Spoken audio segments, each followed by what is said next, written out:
इसमें क्या मानना है, जैसे ये एक बीम आ रही है, ये एरो से ये रेज़ हैं बीम की, ये जो ऐसे परपेंडिकुलर होता है रेज़ के वो वेव फ्रंट होता है, ठीक है।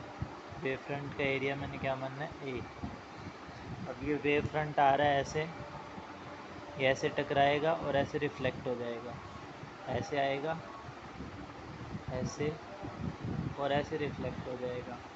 तो जब ये जितने एरिया को स्ट्राइक करेगा वो क्या होएगा, ये ऐसे आ रहा होएगा, ये एक हाइपोटेन्यूज एक राइट एंगल ट्रायंगल बन रहा है ऐसे। ये भी, ये जो मैंने परपेंडिकुलर का साइन लगाया ना यहाँ पे, ये क्या है, ये एरिया ए है और ये ए डैश जो एरिया एक्सपोज हुआ है प्रेशर एग्जर्ट करने के लिए। तो ए डैश क्या होएगा, अगर मैं इस राइट एंगल ट्रायंगल में देखूँ, ये वाला एंगल मेरा थीटा, ये भी थीटा रिफ्लेक्ट होने वाला, ये 90 माइनस थीटा, ये थीटा। तो मैं क्या कह सकता हूँ, ये ए था, ए हाइपोटेन्यूज का कंपोनेंट थीटा वाला ये ए होगा। तो मैं क्या लिख सकता हूँ, A dash cos theta is equal to A. मेरे को ए की वैल्यू चाहिए थी, ए डैश की वैल्यू चाहिए थी, उसको लिख दिया ए बाय कॉस थीटा। अब मैंने मान लिया मोमेंटम पी कैरी करता हुआ आ रहा था, जब भी कोलिजन होती है तो transverse component of momentum reverse हो जाता है। तो ट्रांसवर्स मतलब परपेंडिकुलर क्या होगा, पी कॉस थीटा, और ऊपर भी पी कॉस थीटा मिल जाएगा, तो 2p cos theta divide by, मैंने मान लिया डेल्टा टी टाइम में कोलिजन हो रही है। प्रेशर क्या होएगा, P1 केस 1 में delta P by delta T upon area मैंने ए डैश डाला है, तभी ये कॉस स्क्वायर थीटा हो गया। उसके बाद किस पे टकरा रही है, यही beam inclined plane at an angle alpha.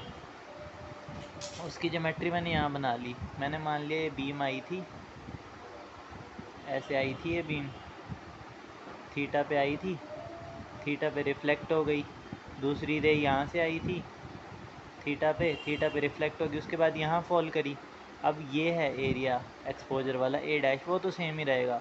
अब देखना क्या है, जो एंगल जिस एंगल पे टकरा रही है बीम वो मैटर करेगी चेंज इन मोमेंटम देखने के लिए। तो मेरे को ये वाला एंगल चाहिए, ट्रांसवर्स वाला ये वाला एंगल। उसके लिए मैंने क्या किया, बस वही बीम आई, थीटा पे रिफ्लेक्ट हुई 90 माइनस थीटा, ये इंक्लाइंड प्लेन के साथ वाला ये स्ट्रेट लाइन है तो 180 minus alpha, angle sum property लगा दी, ये वाला एंगल मिल गया, फिर उसको 90 में से माइनस कर दिया तो ये वाला मिल गया। ये आ जाता है फाइनली एंगल। अब बस प्रेशर के फॉर्मूला में वही डालना है, 2p कॉस थीटा मेरा क्या है, थीटा प्लस अल्फ़ा आ रहा है, ये 180 माइनस थीटा प्लस अल्फ़ा, तो 180 डिग्री पे कॉस चेंज नहीं करता और साइन नेगेटिव आता है, पर हमें मैग्नीट्यूड से मतलब है, मैंने माइनस काट दिया, वही पावर 2 आएगी, क्योंकि एरिया को भी वही डाल लूँगा, थीटा यही वाला थीटा डाल लूँगा।